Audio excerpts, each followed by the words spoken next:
Nama saya Ramses Oke, Ketua Umum Barisan Merah Putih Republik Indonesia, Tanah Papua.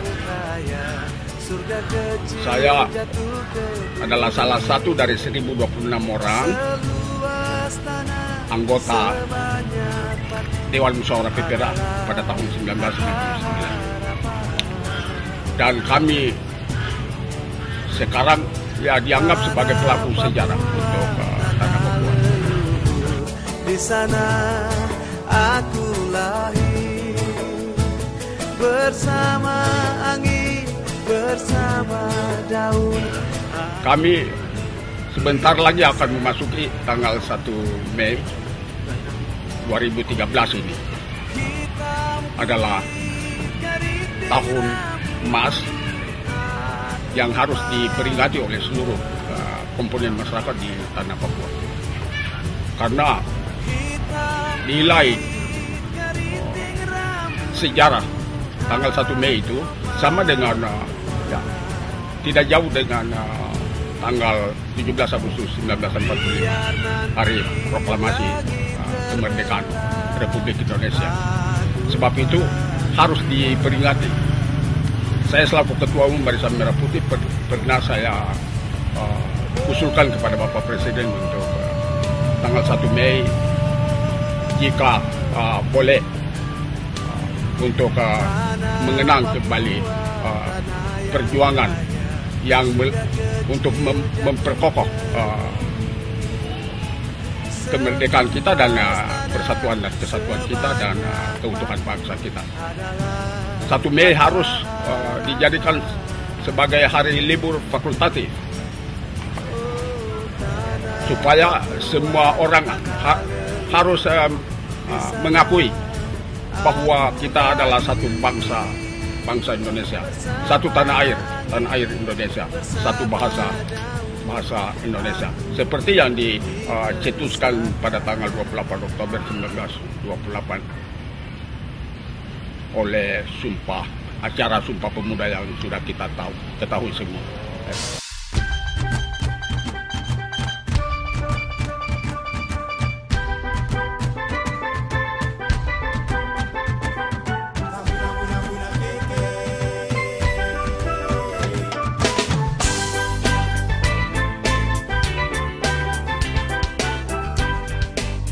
Dengan sikapnya kerajaan Belanda ini yang tidak mengakui proklamasi kemerdekaan Republik Indonesia tanggal 17 Agustus 1945 itu, mereka persoalkan Irian Barat ini, sekarang Papua, terus menerus. Jadi Menteri Luar Negeri kerajaan Belanda ini, Joseph Luns, adu Indonesia di PBB. Kemudian jadi agenda persidangan PBB masalah Irian Barat ini, sekarang Papua. Kemudian terjadi perdebatan hebat di persidangan PBB. Kemudian PBB sebagai penengah, tidak boleh ada bangsa dengan bangsa yang harus atau akan bertengkar, tidak boleh berperang, tidak boleh bermusuhan, tidak boleh. Kewajiban PBB untuk mengamankan seluruh bangsa yang ada di dunia ini, termasuk Indonesia dengan Belanda ini.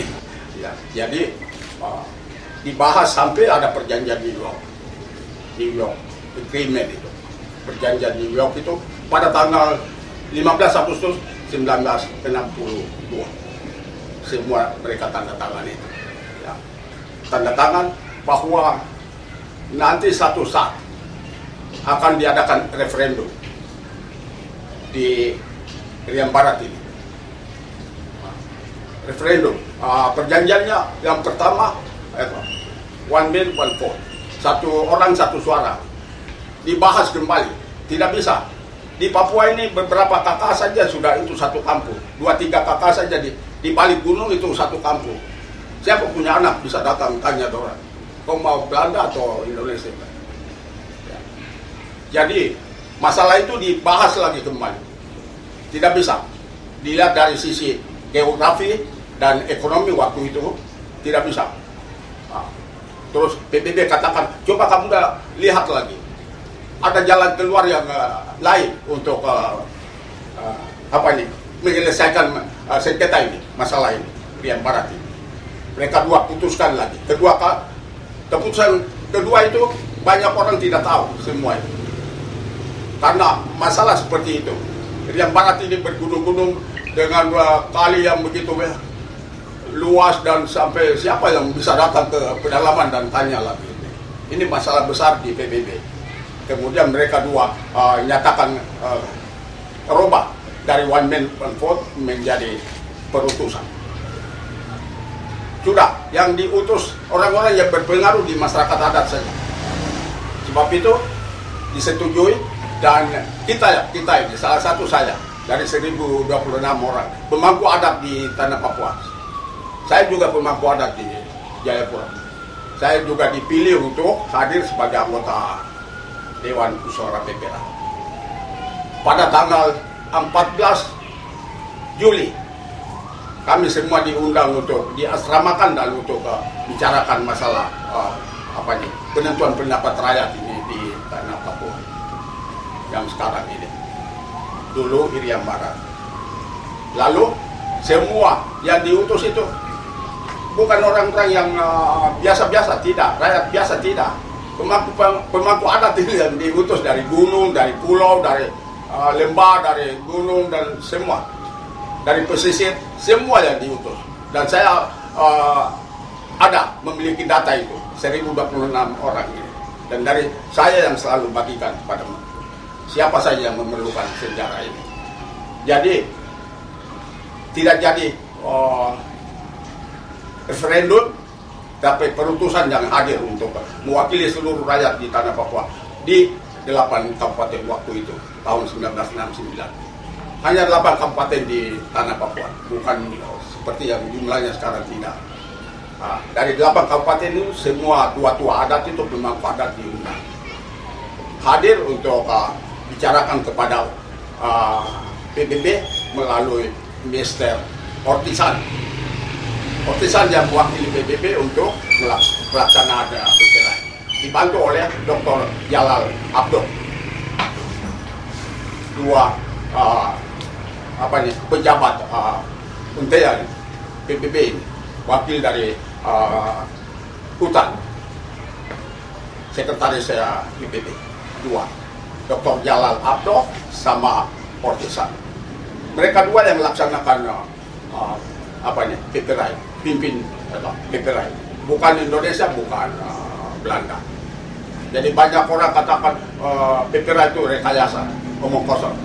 Nah, mereka katakan karena mereka tidak tahu sejarah sampai terlaksananya PPRA, mereka tidak tahu. Jadi di saat itu seluruh 1026 anggota Dewan Musyawarah PPRA itu menyatakan bahwa Irian Barat adalah bagian sah dari Negara Kesatuan Republik Indonesia. Tidak ada satu bangsa pun di dunia memisahkan dia dari Pangkuan Ibu Pertiwi. Itu pernyataan 1026 anggota. Tidak ada paksaan siapapun. Tidak ada rujukan dari siapapun. Kesadaran sejati dari putra-putra bangsa yang lahir di tanah Papua pada waktu itu, ya, tahun 1969. Jadi saya himbau kepada semua lapisan masyarakat ini. Pertama, generasi muda sekarang ini harus terima apa yang sudah diselesaikan oleh leluhur kita semua di tanah Papua. Harus terima sebagai suatu berkat, suatu anugerah yang harus kita pertahankan dia dan kita kembangkan dalam seluruh program pembangunan secara nasional dan daerah.